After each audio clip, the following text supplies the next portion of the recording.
Hello, it's Orlando from Bordering Productions. Today we have another local artist, and I'm gonna let him introduce himself. My name's Daniel Loya. I'm a surreal artist. I work in different genres of surreal. I consider myself a surreal abstract artist. So yeah, that's pretty much what I excel at. Awesome. And we checked out your work not too long ago at Double Scope Studios. I remember you had told us that was one of your first times displaying your work. How was it like to put out your work to the public? Well, it was amazing. I made a video of it. I just, I felt as if I was just so honored to let people see what I do. I wasn't interested in selling. I didn't care if I sold. I didn't care about none of that. I just wanted to show people to see it. And to me, it felt great. It felt amazing. For my first time, it felt amazing. Awesome, that's great. And like the work looked really good. The work was really awesome. Thank you for reaching out to us, because we always look out for local artists. I guess to get a little background on you, how did you get started in art? What led you to wanting to create art?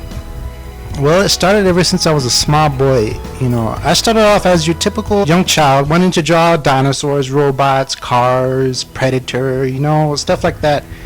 And it kind of escalated into me making up my own things. I wanted to make up my own stuff, so it wasn't like, copied from nowhere. And after that, I reached high school, and I eventually ended up developing this style. It looks different then than it does now today, and from then on it kind of just evolutionized. And ever since I was a child, I could not stop drawing, so I just kept doing it. I didn't never want to stop for nothing, so I just kept doing it. I feel like that's the best way to go about it. Just keep doing it, and that's eventually you'll create something. Where do you get most of your inspiration from? You have a very unique style. It's really cool. So I'm just curious, what leads to the inspiration to create your work? Well, personally, I'm inspired by a lot of things. A lot of things being the weirdest things. Like, I love movies, but when it comes to movies, I would like to see something with like so much CGI, because that's all I care about in the movies, just watching CGI, because it looks so unreal, and gets addicted to me. That inspires me, as well as one particular artist that has inspired me. Giger has inspired me, and just a lot of things, entertainment, just sci-fi. It just keeps me going, just all sorts of things. Yeah. Cool. Awesome. Well, I think your work is pretty cool.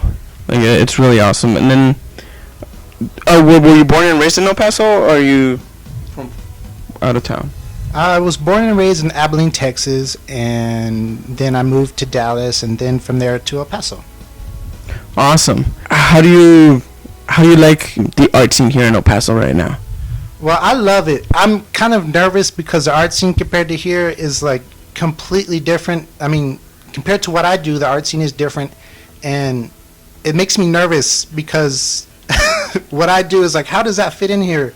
But to answer your question, the art community here is fantastic. They have a lot of amazing artworks, so nice, and yeah, it's very nice. Yeah. Hopefully El Paso keeps growing with the arts, because it's looking really cool right now. And I guess there's one last thing for people who are watching the video. Where can they find your art, or where can they look you up? Okay, you can find me at Daniel Loya III on Facebook, and you can also find me at DeviantArt/Daniel Loya III, and you can also find me on Tumblr, Daniel Loya. You can also find me on Instagram, Daniel Loya. So. All right, cool. And then we'll make sure to put the links in the description below, just so you guys can check it out. One last question, just for the local artists. There's a lot of artwork out in El Paso, but sometimes it remains hidden and doesn't get out. What would you like to say to those artists, or from your personal experience of bringing out your artwork? Well, personally for me, it was just a little mind game. Like I suffer from mental illness, and I was afraid of socializing in that way, but eventually, don't suffer from that, or are curious to bring their work out or whatever. I think it's a good start here. I really think El Paso is a very good start. It's just, all you have to do is just, look at your local events, participate. It'll be amazing. It's good, and it's It's fun to do all these things, and yeah, just keep going. Keep going. Don't stop. Yeah, that's the main thing. Don't stop. Just keep going. All right, well, thank you very much for your interview. This was our interview for Boring Productions. Make sure you to check out all his artwork, and all the links will be in the description below. So make sure you check him out. Thank you, guys.